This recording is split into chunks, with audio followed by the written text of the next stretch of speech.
Hey y'all, I'm gonna be reacting to Higurashi when they cry GOU, or should I say SOTSU, but since Funimation is awfully weird when it comes to the titling of the series, I'll just refer to it as GOU because they have it at their upper corner, while SOTSU is like in small lettering at the bottom. But anyways, without further delay, I'll be starting my reaction in 1, 0, go! Kadokawa. Honestly, when it comes to Kadokawa, I feel like I've been seeing their name almost everywhere this year. Not that I have an issue, because in anime they have been relatively fun for the most part. Our girl looks like she's a... Honestly, that was a super close call there.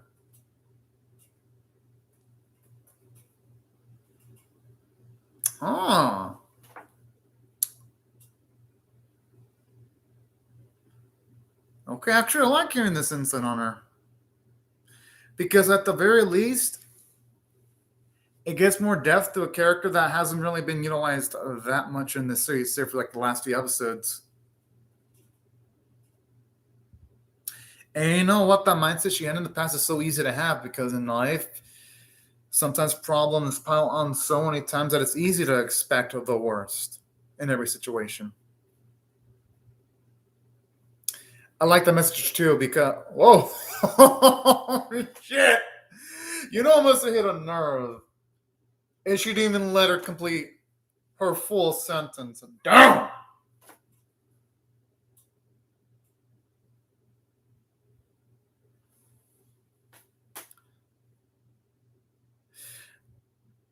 I can only hope that Rika can pull some shit off, because our girl's gonna fucking need it.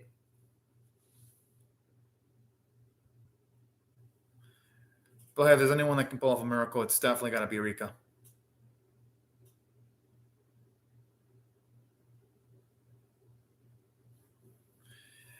I'd say it's but no, I think she'll be fine though, because I think it's gonna take more than just dropping a lot of shit to kill her off. Biggest surprise here is though, despite everything that Sotaku's done, Rika's still hesitant. But then again, I mean, I guess they do have a really strong bond, so even that would make even the most conviction-filled person hesitate. The thing that Sotaku has to realize is, oh shit! I mean, what? Huh? That's more else Sotaku's wistful thinking there. Now, in saying that, Sotaku might not necessarily be wrong about that.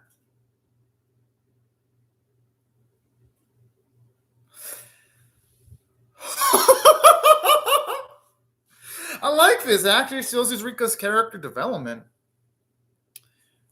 Because instead of going up the easy route of just killing off her friend, she at least tries to pummel and beat sense into her.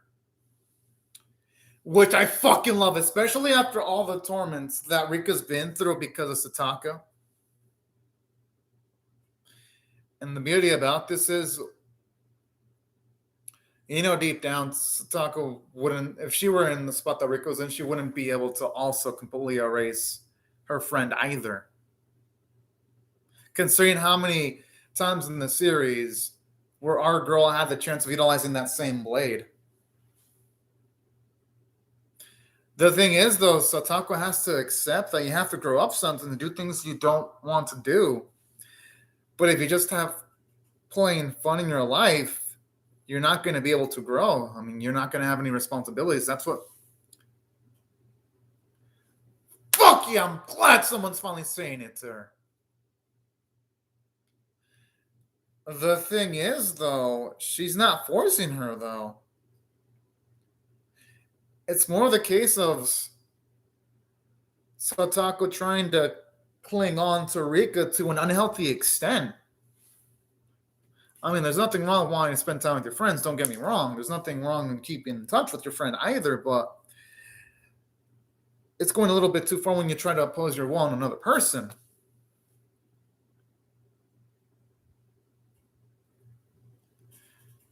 Damn, Honda's built like a freaking tank.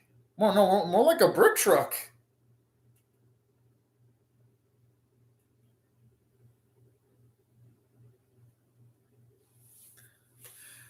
I can hope this means she's got a few tricks up her sleeve.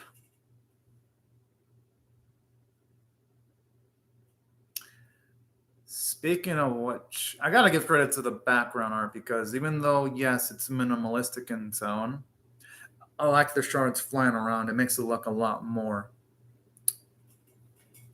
visually engaging, just so to speak.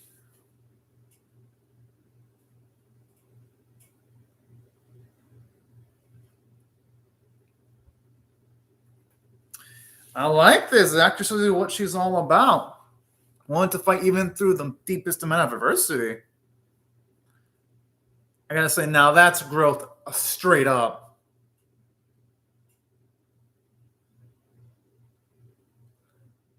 Oh, now this bitch be looking scared.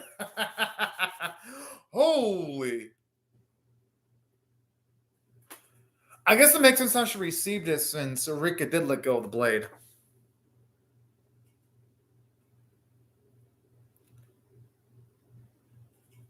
They should be laughing though if our girl has that kind of blade. Talk about absolute cockiness there.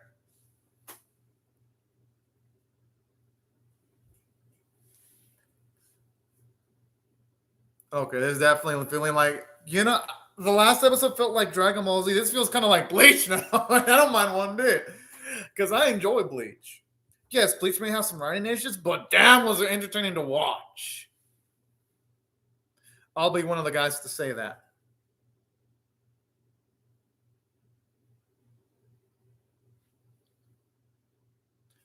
Oh, she ain't wrong.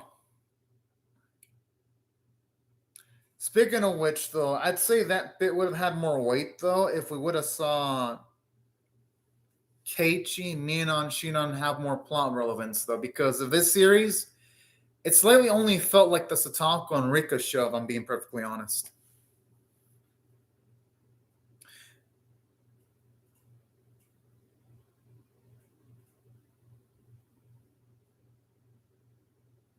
Oh! Wait, did you fucking do it? Yes. Huh, what? Oh, okay, never mind. I thought for a second that attack wasn't going to work. It's kind of adorable like that. Yeah, she's gonna be a lady of her word.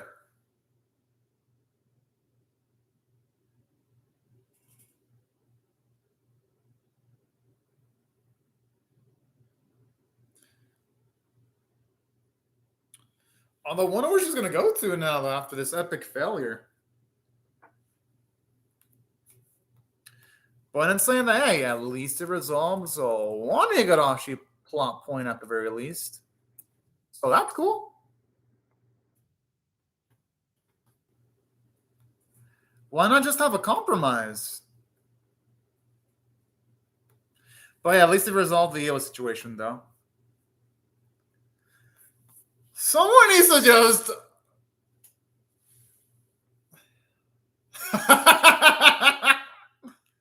I think there has to be a compromise. I think what our girls should do is just, and now it feels like a Naruto now. After Naruto and Sasuke run out of chakra and they're just going with Fist of Cups.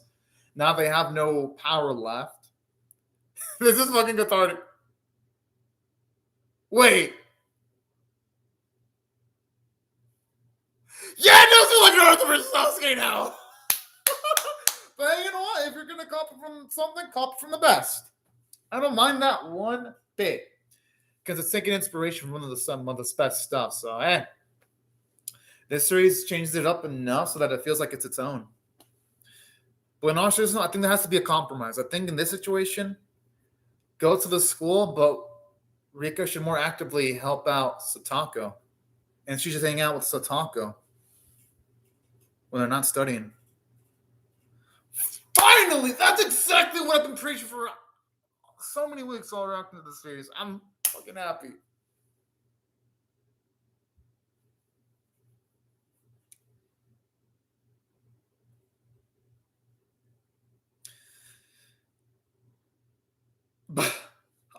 younger. You're not stupid. What the?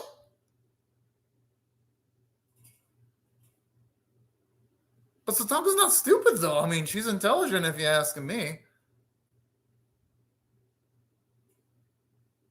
You know, now that I think about it, with the amount of time she's looped,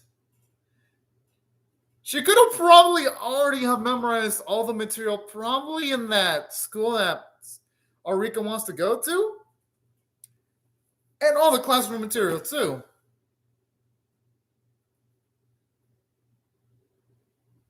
The thing is, though, sometimes you need some...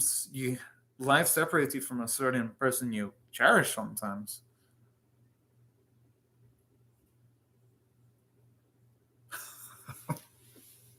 Rika does have a point. But hey, it's better they release this now rather than later.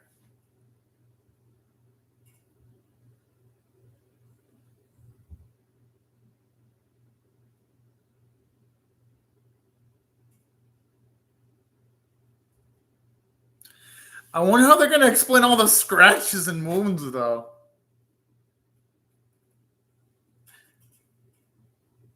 And I kind of like how they're in like their time skip designs too.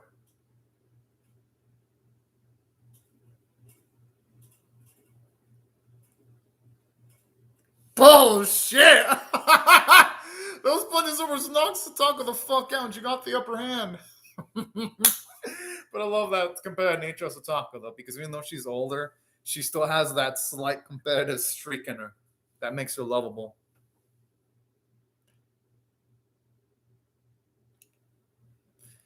They'll probably completely make up, probably like after a week or month.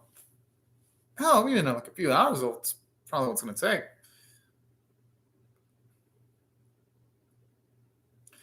Yo, shouldn't they be wearing seatbelts? I'm just noticing, like, that's fucking dangerous. Oh, and I guess if they die, they could just loop, so I guess I could see why they wouldn't feel caution in wearing seatbelts. But still, though.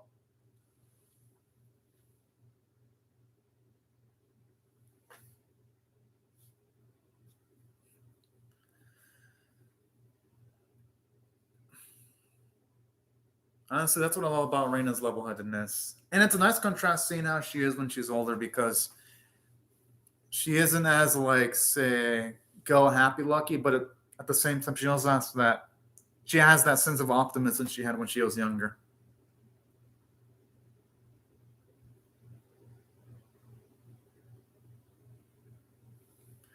Good, that is a damn good message. Mm-hmm. Exactly. They still visit each other and keep up with each other even years later after they move.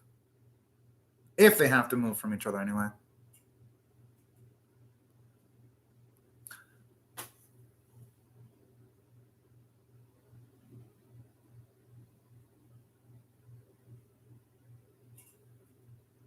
Oh.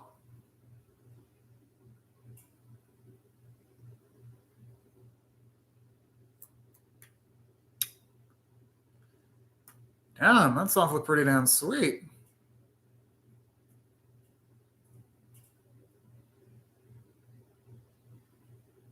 That's true. At that point, that's just dependency.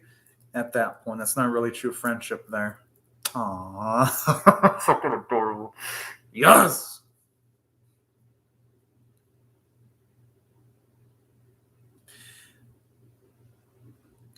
And oh, yes, you could argue that some of the stuff Satako did was fucked up. It was events in other loops, so it doesn't make it as bad, so to speak. I think this series is one of the ones that actually has earned itself a happy ending, all things considered. But if someone were to have like misgivings and be like, Satako wasn't punished enough, I wouldn't necessarily disagree with someone. And I could even understand that perspective. But so far, I'm liking how they're handling this.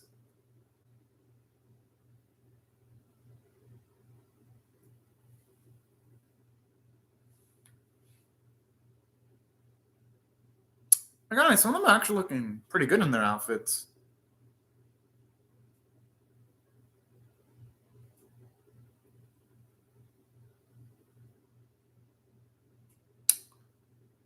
I wonder who's that going to be, though. Oh, my God. It's going to be Rika. It's a shame they said friend and not friends for the pro form, which means that Sataku's going to still stay there. And it's just going to be Rika going by herself. But hey, you know what? This needed to happen because it's the type of happiness that our goal is going for.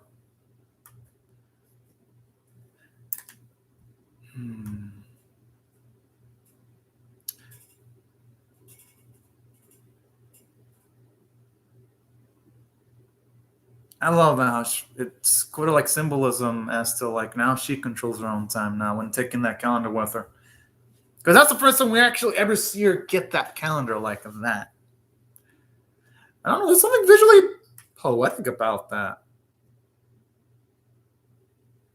I was kind of hoping that Satako would wish her goodbye, but I guess the fresh feelings are still there.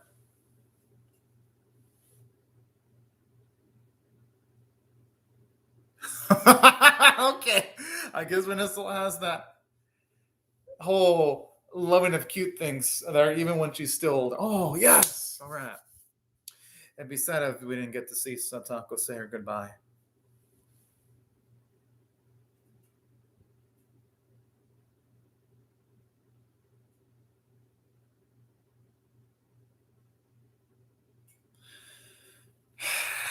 It still has a sad melancholy vibe too, but hey, you know what? At least they're all alive, and that's the most I could have hoped for.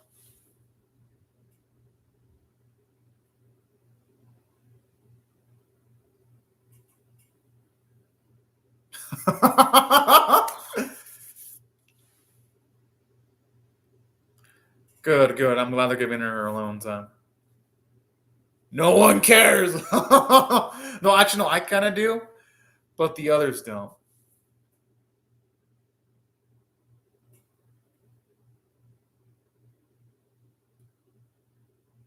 Hmm. But they won't be as lovely as Satako, though.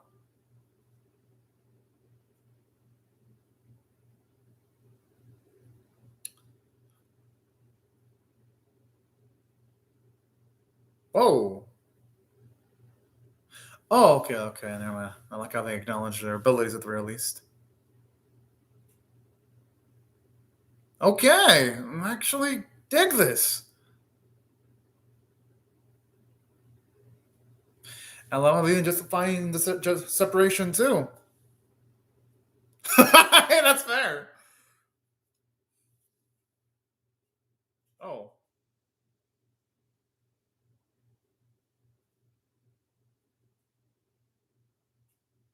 oh, okay.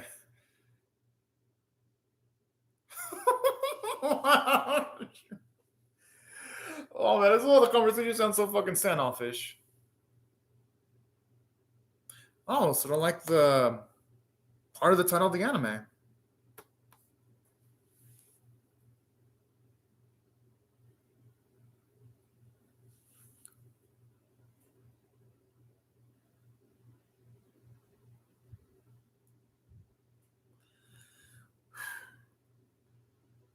God, I mean, I even love the petals there alongside the train. It looks beautifully rendered, all things considered.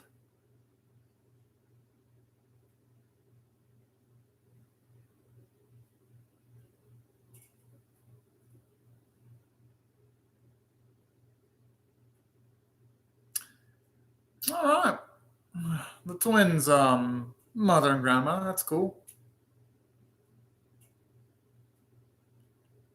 I just love how the dude always has stuff up like a shitty ass laugh or chuckle. But you know what? That's his charm. God, I mean, the anthem song is so dang beautiful.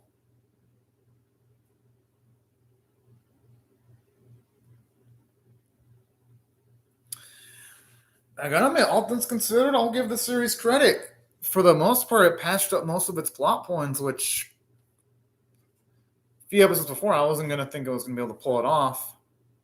At least when it comes to the main ones, because the side characters, yeah, you kind of wish they would have given them more depth. But hey, There are some anime that can't even give their mains and their side characters depth at all.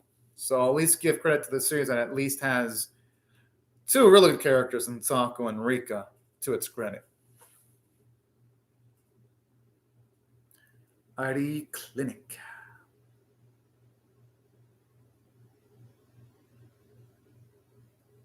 I just hope they show off Teppy, though, because I'm really curious about him. All right, it's nice that those two are a happy couple now. That's cute. But I really want to see how Teppy's doing, though. Oh, yeah, the brother. Yes! Finally! I've been waiting for this.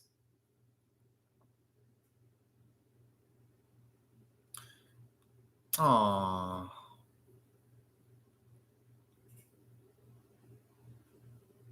And I hope he can see his sister soon. And I hope it happens off screen because, I mean, they've been teasing the fuck out of the brother's appearance for how many episodes long? Oh.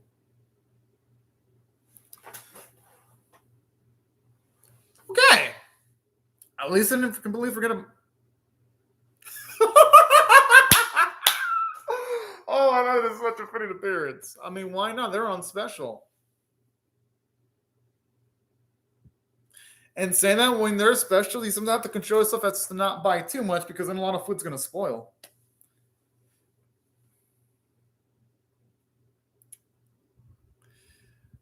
Here's the thing. They didn't do enough with Shinon in these last few Higurashi episodes for me to be like, yeah, there is such a sister-like bond between her and Satako. Still a cute moment regardless, though.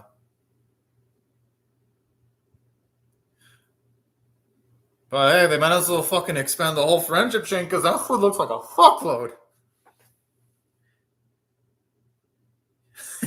It'd be a sin to let alpha food go to waste.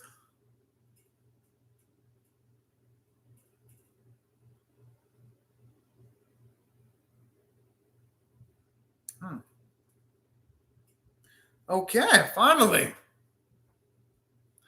I've been waiting to see the perspective of the OG Satako back.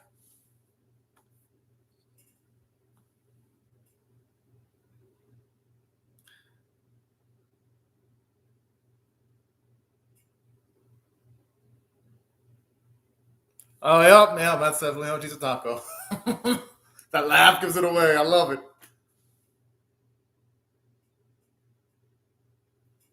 And I love that nice little playful plainness there.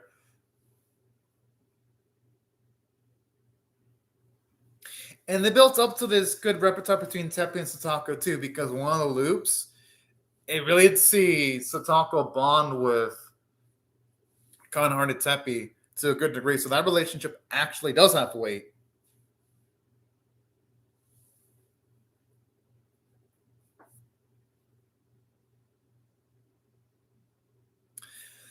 Yep, it wouldn't be a party without the other three.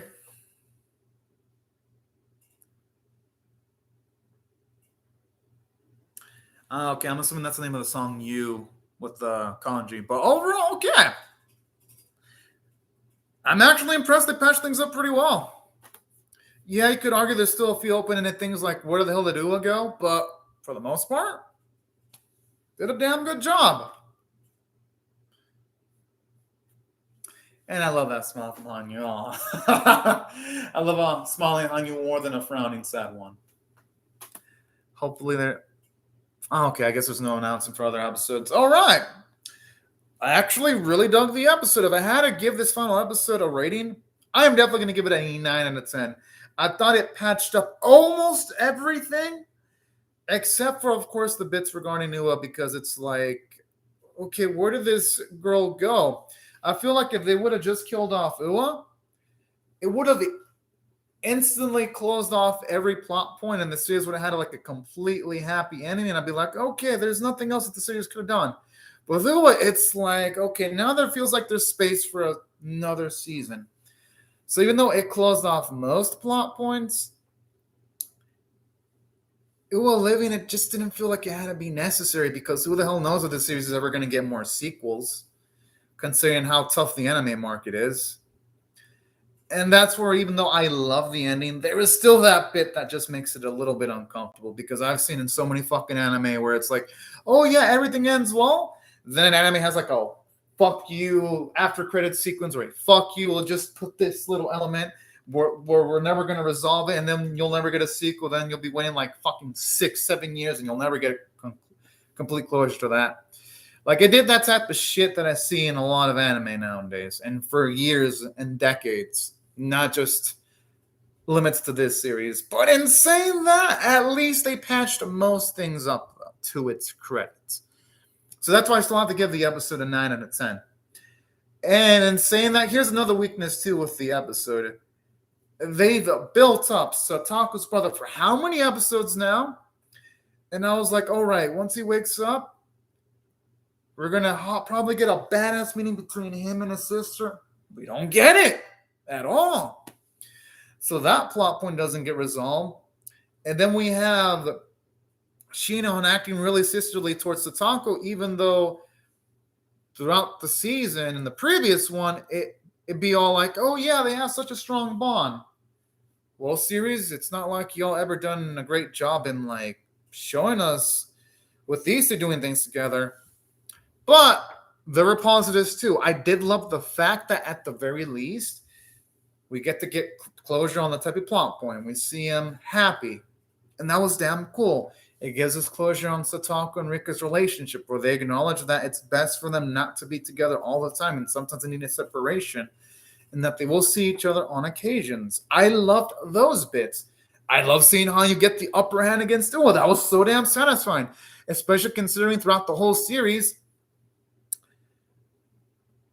Hanyu's been the underdog, and it was always had the advantage. And to see Ua finally be in a situation where she doesn't have the edge was so damn gratifying. And it was earned. And the fight scene between Rika and Satako was just absolutely awesome. It gave me some nice, badass Naruto vibes, like straight up, and I fucking loved it. Because that gave me vibes after like Naruto and Sasuke utilized all their chakra in the final bits of Naruto Shippuden. And not just Naruto Shippuden, but also one of the last few chapters in the Naruto manga series. And I fucking love it. That's how you pay homage. So that's why overall, I still thought the episode had a lot more positive elements.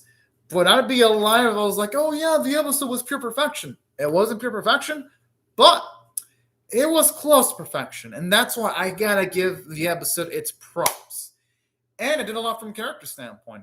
We finally got to see Rika and Satako mature. They both acknowledge that, yeah, trying to impose your will on the other person is bad, and sometimes you really need your distance from the people you love the most. I do love that, because it's been something I've been saying for most of the series. It's like, okay, maybe it wouldn't have been a great idea of just dragging Satako with them when it comes to a Rika situation. And I love seeing how they finally acknowledge that.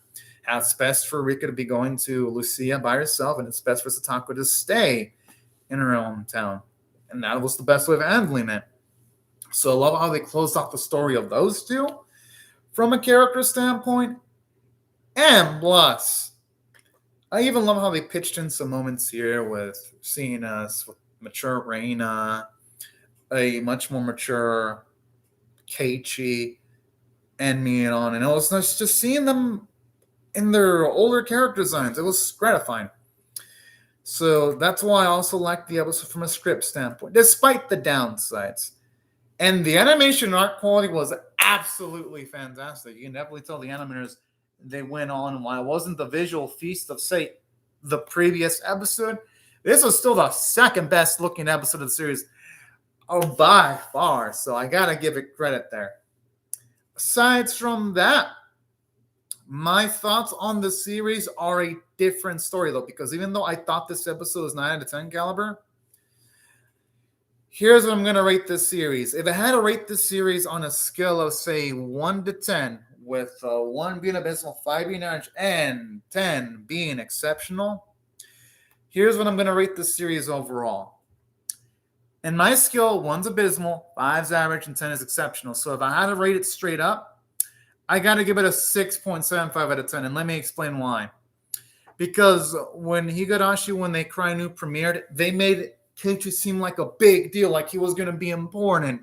They made Mion seem like she was going to be important, major. They made Shinon feel like she was going to be important. So I was like, all right, these are going to be major players. Then this season shows up, and it's like, oh no. The only characters that matter at the end of the day are Rika and Satako. And I was one of the people who watched the previous season and this season. Pretty much almost everyone I know that watched every Higurashi were pissed with this finale because they hated how Keiichi, Minon, Shinon, and Reina were put into the wayside and essentially became the Rika and Sataka show. So it seems like the more someone had experience with also watching the older version of Higurashi, the more they seem to have hated this version. Since I didn't watch the Studio Dean version of Higurashi, I enjoyed this series immensely. But it seems like apparently if you don't watch the Dean version, a person would have more emotional connection with Keiichi, Shinon, and Mion, and by association, this season would have made him more pissed the fuck off, apparently. At least that's the vibes I get when it came to the ending of this series. Because I didn't know how the series was going to end. I just knew about like the emotions from long-time Higurashi fans. Overall, though, I like the series enough to give it a 6.75 out of 10, which is above average. Because for me, 5's average. Anything above that is above average. But aside from this show becoming eventually the Rika and Satako show, which keeps it from being anything higher than a 6.75 out of 10, other things that dragged it down was just a few plot points that were skimmed over. I would have loved to have seen Satako's brother interact with Satako for Pete's sake, because they've been building up Satako's brother for how many episodes now? It's kind of disappointing that we didn't get to see that closure. And speaking of which, something else that kind of annoyed me a little bit about this episode too was I would have maybe have loved to have seen, I don't know, maybe a bit on that couple. I mean, I'm not even going to remember their names because that couple, they really didn't have much characterization. But we just see that couple happy, and I would have loved to have seen how it went to that conclusion when they're happy. And other things that also irked me too about this series, aside from this series rushing certain things, I would have maybe loved to have seen how Satako handles everyday life without having Rika in her life for at least an episode. I felt like literally the last few minutes of this episode could have been expanded to a whole nother episode in on itself. And I feel like Higurashi, at least this Higurashi season, could have like maybe got rid of like maybe one episode to maybe expand the content in this episode and spread it out into 2 episodes. Because part of the thing about the series is it would have been nice to see maybe how Satako deals without being Ravika, to see her go through more emotional maturity instead of it just ending off like this, you know? Just felt like the pacing of of this episode in particular was too quick, and it needed to just slow things the fuck down a little bit more. And that's why I got to limit my rating, because it just felt a little bit too abrupt in certain bits. Like the final episode itself is good and all, but I'd be alive. I said, oh yeah, everything in the series is perfect with no issues. No, there were issues here and there. But for the most part, this series had more great moments. And despite this series eventually becoming the Satako and Rika show, I'd say Satako and Rika were in characters that were so engaging that it almost made up for the fact that Keiichi, Reina, Shinon, and Mina became background decorations. Because that's what they were. If we're being perfectly honest, Keiichi, he literally did not affect the plot much at all. Shinon did not affect the plot much at all. Same with Shinon, didn't affect the plot at all that much. And that's a damn shame, because y'all know I absolutely loved Keiichi. Like when he was having that epic speech in the previous moment, I was like, damn, this boy is becoming a man. This season comes along and I'm like, Well, okay then. I guess y'all turned my favorite character into a background character. Well, I guess thank you very much. Not to say this season didn't have upsides, because it made me absolutely adore Rika and Satako as characters. And I love how, at the very least, Rika and Satako were able to acknowledge their own shortcomings from a personality standpoint. So it's not to say that the season wasn't replete with upsets, and that's why I'm still going to rate this series an above average score, despite the flaws that it has with a large portion of its character cast, not named Satako and Rika. And I guess to its credit, it did a decent job on Teppei, even though Teppei was like a super minor character. It still did a decent job with them, to its credit. So that's where I felt the series had weaknesses. And the animation quality was a little bit inconsistent, because there were some bits in this season that looked a little bit off. Like, overall, it still looked consistently good. But you would think with the amount of footage they were reusing in this season of Higurashi, they would have been able to, like, show the fuck out, because I felt like they only showed the fuck out visually in this episode and the previous one. But at least from a visual standpoint, it's at least above average versus usual production. But at the same time, though, season 1 was just much more consistent visually, and season 1 had to contend with the fact that they had to animate a lot of new footage too, to its credit. So, but overall, though, the production values were good. Now, aside from that, gotta say, overall, the voice acting from start to finish was absolutely phenomenal, especially Satako's voice actress. Her voice actress was absolutely phenomenal, and I just gotta give Mika Kanai absolute credit, because she was absolutely fan-fucking-tastic. And also, Rika's voice actress, Yukari Tamura, also did a really great job, too, to her credit. So the voice acting, beautiful. Honestly, I have zero complaints. And I think everyone that had a role in voicing any of the characters in this series can hold up their heads high. But I think Mika Kanai had the best performance in this anime by fucking far, because, like, no joke, there were multiple moments where I was like, oh man, Satako should be winning an Oscar for acting ability.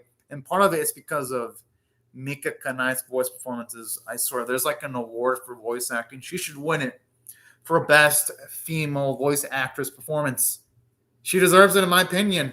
And this is coming from a guy who's seen almost all the non-sequel, non-spinoff animes that have released this year. And I don't say shit like that lightly at all. I fucking don't. Because I am fucking picky about my... Y'all know I'm picky about my anime. I mean, I would have to be if I watch 40 plus anime per season. I would have to be picky. So I got to give absolute credit to her. And the music for the series was overall generally good. It didn't feel like there was any weak tracks. And that's why I thought overall the series overall was good. Was it flawed? Yes. But was I thoroughly entertained from start to finish? Fuck yes, I was. And yeah, these are pretty much my thoughts on the series overall. Overall, thought it was good. Yeah, maybe it could have been better. It could have been better in a few places. But hey, you know what? Regardless of the fact of some of the stumblings that the series did a little bit in its finishing stretch, this series is by far one of the best horror anime I've seen by far. So I'm going to give it credit for that, and I'll still remember Higurashi for years to come regardless. And if it were to ever get any sequels, then fuck yeah, I would watch it for sure. But yeah, everyone, these are my thoughts on the final episode and the series in general. I really enjoyed it. Yeah, it was flawed, but hey, what series doesn't have any flaws? You know? But anyways, y'all, these are my thoughts on the episode and series in general. I would really love to hear your thoughts and how I feel about my reaction or the episode itself in the comment section below.